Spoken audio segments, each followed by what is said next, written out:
Halloween is here. You know what that means. It's time to break out the horror games. Hello! Jason Voorhees ain't got on Wario. Super Mario 64, an absolute classic. This game virtually gave birth to the 3D platformer as we know it today. It might have not been the first one, but it was pretty much the only one that mattered. When this game hit shelves in 1996, people were blown away by the sheer spectacle of it all. Getting to play as Mario in these big 3D environments with so much to explore and different objectives to complete was magic then, and still is now.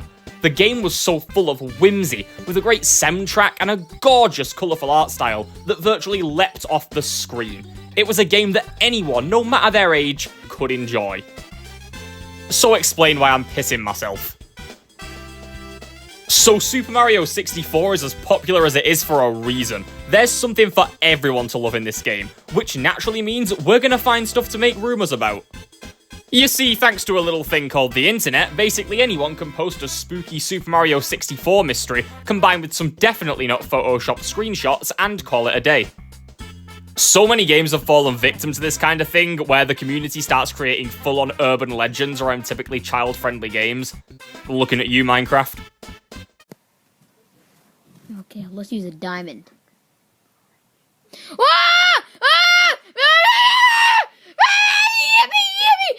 But I think Super Mario 64 has really been hammered with this sort of thing from basically the dawn of time. 1996. The game releasing in the time period it did also helps. In the 90s, nobody knew a damn thing about their games unless they read it in a magazine or heard it from a friend. So when those same kids who grew up in that era went online and started posting about all those old rumours, you end up with some of the most famous mysteries and legends to ever grace gaming. So let's start off with some scary shit and talk about Luigi. You see, in Super Mario 64, we play as Mario. What? Shut the door. But nowhere to be found in the game is Mario's brother Luigi. He's completely missing. Prior to this point, Luigi had been playable in basically every Mario game, and kids around the world became determined to find him in this game. That search led them to the castle courtyard in Princess Peach's castle. On the fountain sat a plaque with some blurry text on it, but fans were convinced that this text read, L is real, 2401. People's minds began racing as to what this could mean. The L clearly stood for Luigi, but what on earth was the number?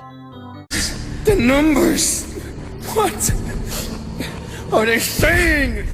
The 2401 has been dissected by the internet for years. Some people thought that 2401 was relating to the total amount of coins in the game, and that collecting them all would lead to unlocking Luigi.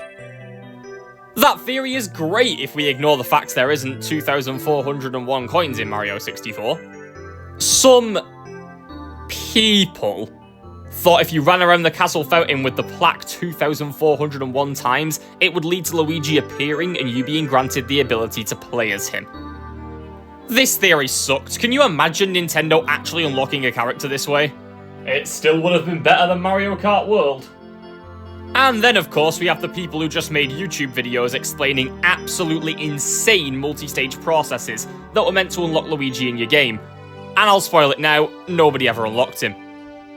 But this is all well and good. People were just hoping something was there that ended up not being. Big deal. See, that's where you're wrong.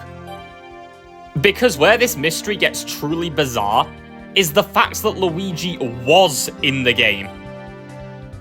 You see, a massive data breach occurred at Nintendo that released a huge host of files for loads of N64 games, with one of those games being Super Mario 64.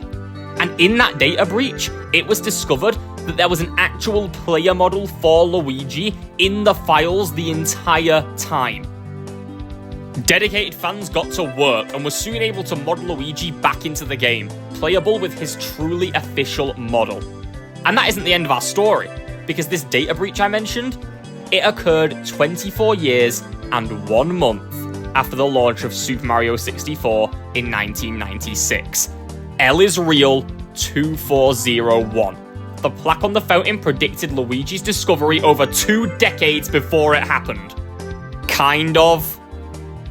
Okay, so everything I've told you is true, but I'd be leaving out crucial information if I didn't mention how a fan sent Nintendo a letter directly asking about the plaque, and they revealed that the text is just nonsense and doesn't read Ellersreal 2401, even though it might look like it. As a matter of fact, the plaque is even a reused asset in Ocarina of Time, so... my Halloween is ruined. Jumping from one hidden character to another, it's time to mention our second mystery. But for that, we're gonna need a DS. Just when I thought this couldn't get any scarier, I've got to use the device that runs Nintendogs. Super Mario 64 was ported to Nintendo's hugely popular handheld system, the Nintendo DS, when it launched in 2004. Clearly by some absolute black magic, because I have no idea how they got this to work. The game launched with multiple playable characters this time. Mario, Yoshi, Wario, and Luigi. What? Yeah, so Luigi was finally playable in Mario 64, but that's beside the point. We're just gonna gloss over this? The interesting thing to a lot of people was, well, if we have Wario, then why not his brother Waluigi?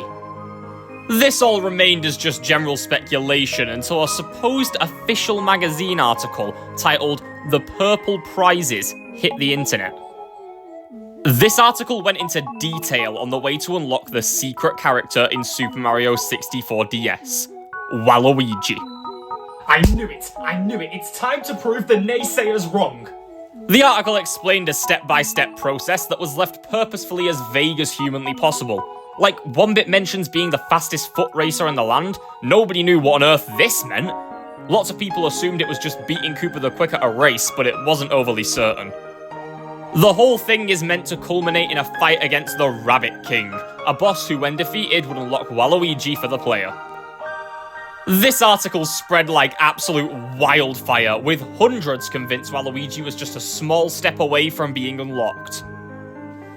What is that? Oh, cruel reality. This one was firmly debunked when the guy who created the purple prizes went online and told everyone it was fake, even explaining how he made it. I made this for nothing? Well, that was an absolutely crushing disappointment. Only thing that would make it better is collecting an extra star in the N64 game. Oh! The 121st star, a mystery that captivated Super Mario 64 players for quite a while. This one was definitely more of a playground rumor, something your buddy would tell you between sips of Capri Sun. Super Mario 64 has 120 stars in the game necessary for 100% completion. After that, congrats, you've done it all. But for some people, that just wasn't enough. Rumours of an extra star hidden somewhere in the game were around for quite a while. Lots of people even tried to tie this to the Luigi mystery as well, claiming finding the 121st star would unlock him. Well, the rumour stayed just that, a rumour.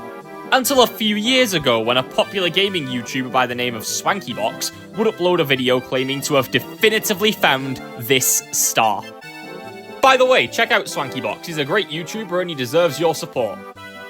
But anyways, SwankyBox was playing around with a Super Mario 64 level editor while he was modding the game, and discovered a 121st star hidden out of reach in the Cool Mountain level slide area.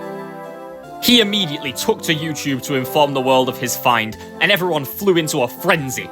Was this the key to finally finding Luigi? And what would happen when we pushed the star count past its supposed maximum? And the answer to that question is... yes? Nothing! You've got to be kidding me. Yeah, so turns out the star was only appearing due to a glitch with how the level editor works, and it never existed in the first place, making it entirely uncollectible and also never intended to be in the game by Nintendo. But something funny about this is the way it sort of ties into our next mystery. You see, everything we've discussed so far originated as rumours amongst friends on schoolyards and message boards online. Well, this final mystery aims to explain all of these strange happenings. Every copy of Super Mario 64 is personalised. Okay, this one takes some serious explaining, and is more of a creepypasta than anything else. For the uninitiated, a creepypasta is like a scary story written about a game, usually by people online. But this specific creepypasta gained huge popularity over recent years, to the point where literal thousands of YouTube videos have been made discussing it. The creepypasta essentially states that when developing Super Mario 64, the developers were toying around with a personalization AI that could adapt parts of the game for each player to tailor their experience. However, this AI was ultimately unstable and went rogue following the release of the game. This can explain why some players report a 121st star in their games, why some remember seeing Luigi, and why Wario has become a horror icon. Yeah, so this creepypasta comes to a head when it explains how the personalization AI can manifest itself as a disembodied floating Wario head, which will pursue the player down the hall before, I don't know, possessing them. It is said that if you see the Wario apparition appear in your game, you must surround the cartridge in a circle of salt and burn the game. Yeah, so this story obviously isn't real, but people latched onto it like crazy. And the funny thing is, there is a real explanation behind where this Wario thing comes from. So this was actually taken from one of Nintendo's E3 shows from a while back, in which they used this footage of Wario. Ah, this is terrible. Who would buy stuff like this anyway? Oh, what? You think this is fun? You gotta be cuckoo crazy. You want fun? Wario show you fun. People then took the footage and used it to create this monstrosity.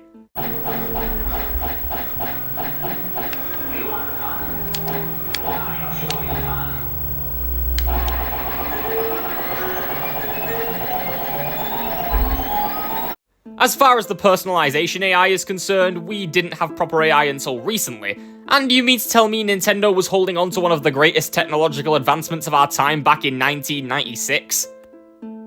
Damn, they were heroes, preserving the job market, good for them. But no, the real explanation is that this creepy story is just a way to explain the different experiences kids thought they had playing this game when they were younger. The truth is, we were all stupid kids once, and we remember things differently to how they really were. This is definitely just a case of the Mandela effect, which is basically exactly what I just described. People remembering the same thing, but slightly differently. Well, I'm glad I could debunk all these mysteries. In fact, I'm so confident in my detective abilities, I'm gonna say it right now. Wario could never hurt me. You want fun? Wario show you fun.